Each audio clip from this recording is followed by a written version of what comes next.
Hello and welcome back to my channel. It's Ijoma here, and in today's video we're going to learn how to make this dress. It is a gathered dress, flare gathered dress with a basque waistline and a puffy sleeve, and it's a corset. It has a bracket, but my client told me not to add too much bones to her dress, so I added the bones just at the back of the gown. Now this is a fabric that I'm using, and this is damask, and I'm managing this fabric as much as I can. This is just 3 years, and imagine making that style with 3 years. If you want to achieve that style, you should have at least 4 yards by 60, 4 yards by 60. Then you can manage the 4 years, but this particular 3 years I managed the hell out of it. Now I am folding my triangular flare. You can see the way I just folded that triangle just once. Now her waist measurement is 30, and I am not using any particular radius for this dress. I'm just doing some regular and irregular calculations. The thing is, after folding it this way, I will cut it as a flare before making the gathers. If you make it as gathers straight, it may not really give you the fitting you want. That's why I'm trying to make it a flare first of all. So the full length of the dress is 47, her half length is 17. So 47 minus 17 is 30 inches. So the length of this flare will be 30 inches. From the pointy part of this triangle, I will come down by like 29 inches, and I'll mark the 29 inches round. After marking this 29 inches round, from that area that I marked round, this particular area that I'm marking, I'll start taking the full length of the down part of this gown. Like I said, the gown is 47 minus 17 for half length. That would be 30. So the full length of this flare will be 30. If we join the half length to it, it will make it 47. And the waist will be way bigger than the normal waist because you are going to gather it. Your waist should be like if you have enough fabric, your flare should be like times 3 of your waist measurement. Let's say your waist is 30, the flare will be times 3, that would be 90, so that if you gather it, it will give you a full gather. So now I'm done marking my 30 inches for the full length of this flare, and I'll go ahead and cut it. I'm done cutting the waist area, and then I will cut the down part. I told you guys that this is 3 yards, so it will have joining. I cannot cut the flare once. So after cutting this particular one, I have 60 inches here. I measured it. I have like 50 inches. The waist is like 50 inches. You can see that the waist is very big. This one I have here is like 50 inches. But I want to go ahead and cut an extra flare and join to this one so that it can be full to some extent. So what I'm going to do is that I'll fold my fabric again, and I'll place this one on it, and I'll cut, let's say, half of this one, another half of this one that I have here, and I'll join it to it so that it can give me a fuller gathers. Now if you have enough fabric, this method that I used to cut it, you can cut it like 3 times and it will give you a very full flare. But you can see that the fabric I have here is almost exhausted, and I'm trying to manage it. So I have folded another triangular flare, and I'll place the first one that I cut on it. If I place it on it, I will go ahead and cut out. Like I said, I'm cutting like half of this. After cutting it out, I will join the two of them together. Then for the full length, I'm not turning it with a lining. If you want to hem the full length with a bias, you can hem it with a bias.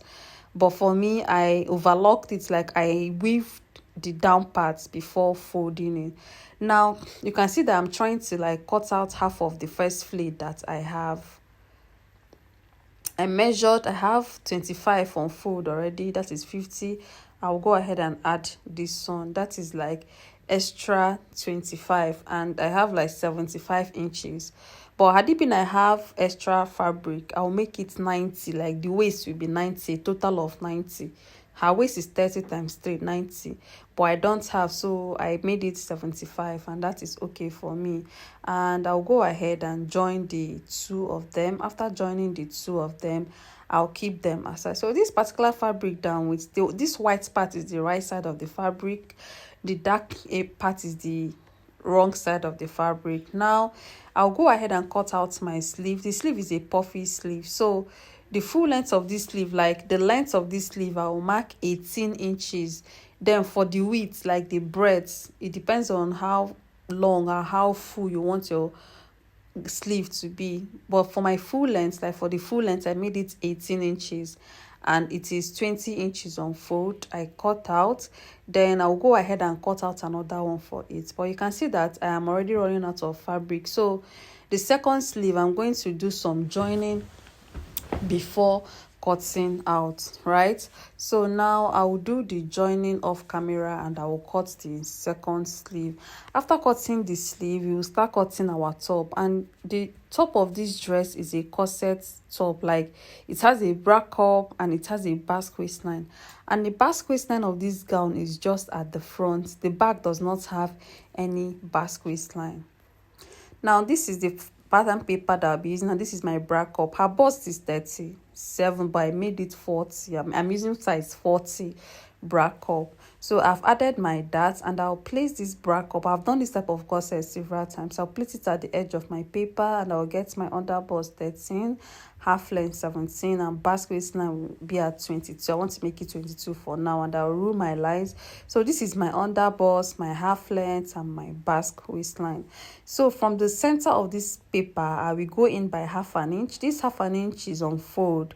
So if I open it up, it will serve as the 1 inch space between the two bra cup. You know, if you see a bra cup, there's always this 1 inch gap between the two of them, and I'll rule my line. So that is where I will place my bra cup.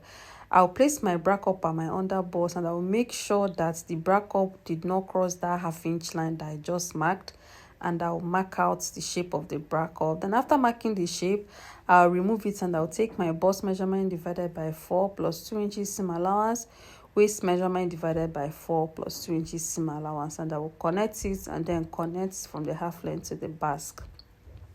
Now this is what we have for the front. I'll go ahead and cut it out, and after cutting this front, I will use it to cut my back. I've explained this particular pattern of corset. I have a lot of it on my channel already. So using this front, I'll cut my back, and the back of this dress will be lace, like it will have a lacing. I will not add a zipper. So you can see I did not add zipper allowance to this top. I just used the front measurement to cut out the back. But then the back measurement will be straight at the half length. The back does not have any basque waistline. The back does not have any basque waistline, sorry. Now I will go in by 2 inches and I will cut off 2 inches from what I have on this paper already, because this 2 inches will be 4 if you open it. That will be the gap between the two lacing, so that if you can have space to like snatch your waist from the back. So this is the front and this is the back. Then at this bra cup area, I'll start adding half inch round it, so that when I add my bra cup will not be bigger. The space of this bra cup will not be bigger than the bra cup, and that is why I'm adding my half inch seam allowance on paper. So I'm adding half inch seam allowance on paper, so that when it is time to join the bra cup here, this space will not be too big for my bra cup. So after connecting it, I'll go ahead and cut out that space that I have right there. Then after cutting the space, I will cut out my fabric. I'll cut out this on my fabric and then I'll cut on my lining.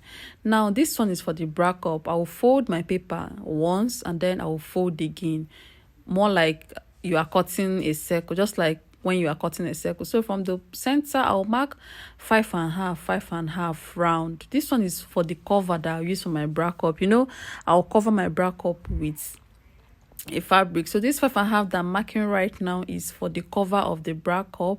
I'll connect it and I will cut it out. So after cutting out this circle, I'll open it up so that you guys can see what I have right there.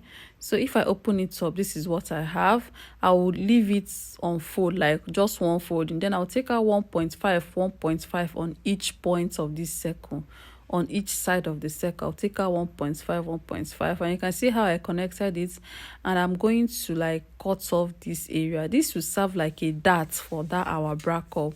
So after joining that, it will cover our bra cup very well. Now the next thing that we are going to do is to start cutting on our fabric and on our lining. So this is my fabric. I will cut out my front.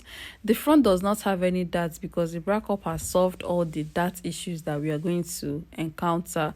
They have done that manipulation on the darts or on the bra cup already. So I'll just go ahead and cut out on my fabric, and then I'll also cut out on my lining.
Now I am done cutting on my fabric and on my lining, and I have added interface to this lining already, a black interface. That's why you didn't notice.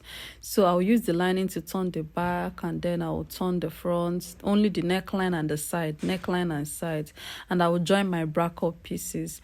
Now this is the lining that I will be using for the skirt parts. My lining for the skirt parts will be straight, so the full length of that our skirt area of the gown is 30 inches, but I don't want this lining to be up to 30 inches, so I'll make the lining 25 inches, and I'm going to cut it straight. I will not make it a flay. The lining that I'll add inside will be straight, so the full length of the lining is 25 inches. I'll go ahead and cut my lining straight. I'll cut enough lining so that if I gather it, it will add to the fullness of our gown.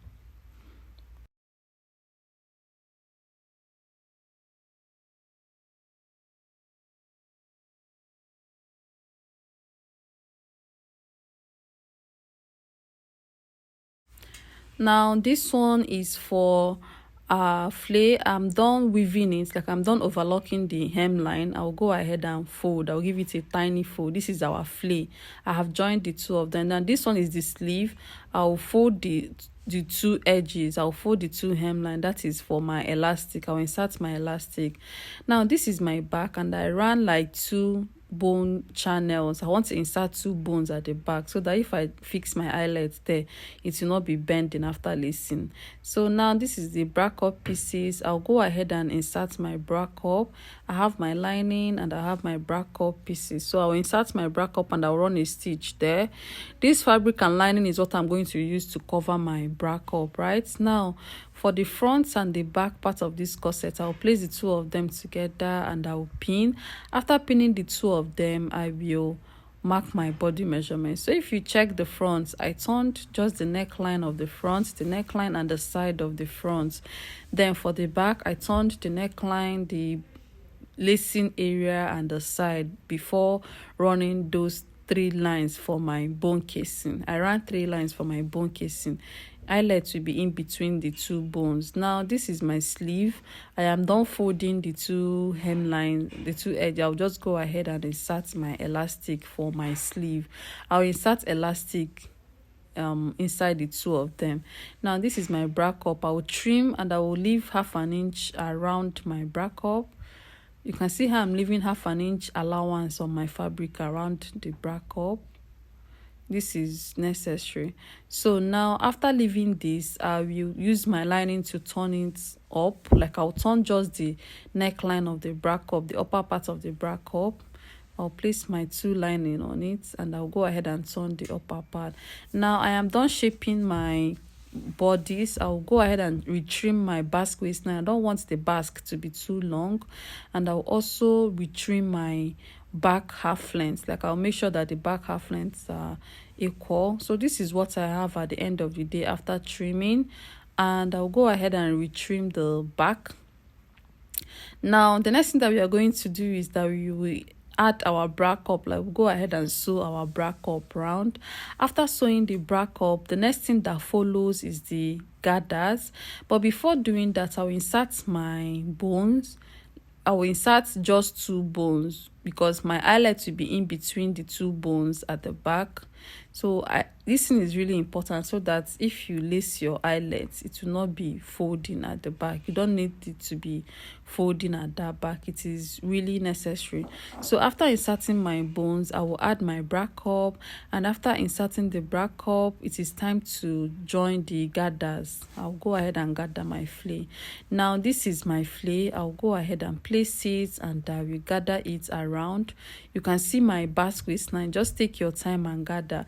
So I don't have too much fabric, but I'll mind how I gather this around.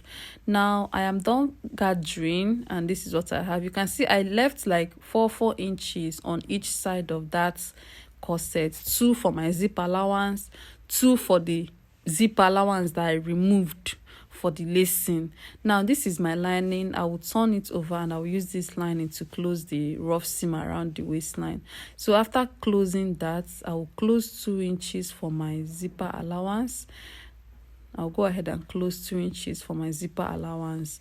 I'm done closing the 2 inches for my zipper allowance, and this is what my gown looks like.